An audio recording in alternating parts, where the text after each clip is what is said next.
Good morning. Happy Tuesday. I hope your Tuesday is going well, or at least better than Bow's.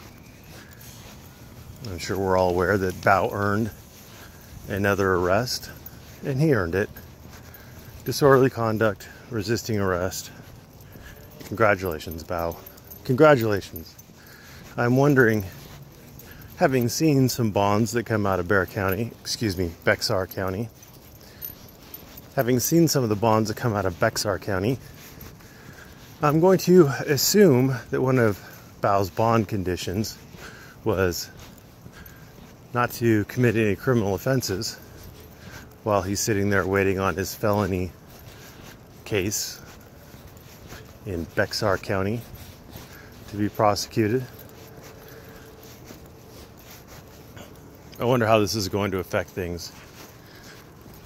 I wonder if right now Joe Salvaggio is driving to Florida to pick up Bow to take him back to Bexar County.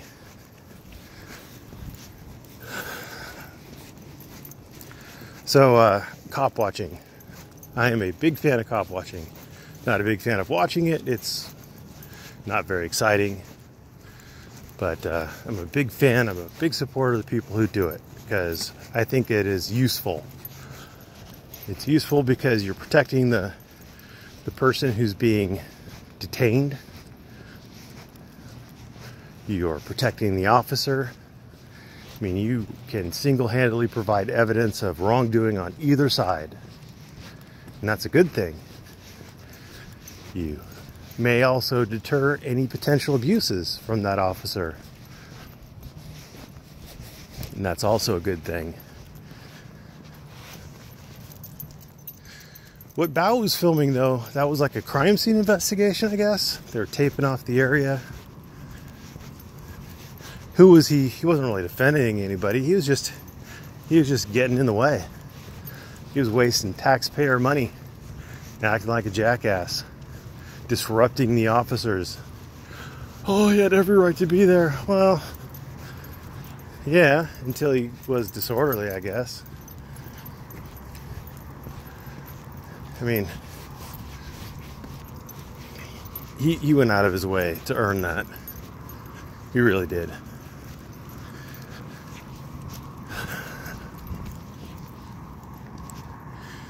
So, it's going to be interesting to see the way that shakes out.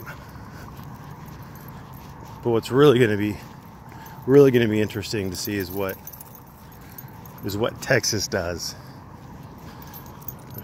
If they're going to revoke his bond, if they're going to extradite him back to Texas to chill in jail.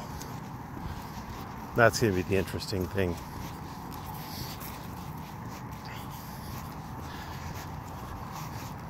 There is another thing that I just kind of wanted to point out. I was listening to the Normal Speed interview with Blind Justice, and one thing that it's not all sovereign citizens, but one thing that is pretty consistent with sovereign citizens, at least the ones that end up in this community, we see a lot of them like to do the whole ask a dumb question kind of routine and the whole I don't understand kind of routine.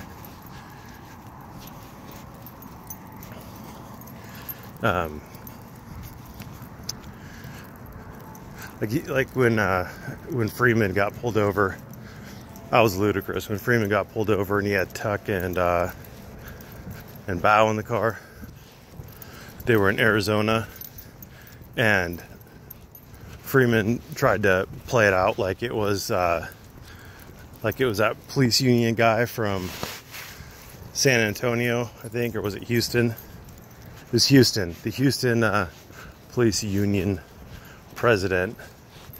His speech, like the president of the police union in Houston, Texas, has anything to do with the actions of the Tucson PD. Zip, zero, nada. Nothing to do with it. that was a stupid video. But anyway, in the video, you know, Bao's trying to do his, what do they call that? The dialectic, Brandon Bowman style, stupid question, plead ignorance on everything. It actually goes back further than that. What's that sovereign citizen's name? He likes to say that he's ignorant of the law. I'm bad with the names of these sovereign citizen guys. Anyway, they like to play ignorant, and they like to ask a lot of questions, and I'm not sure entirely what their goal is. I haven't seen anything really useful ever come of it, but just asking inane questions I don't understand. I mean, maybe they actually don't understand, because let's face it, Bao's not the brightest boy in the world.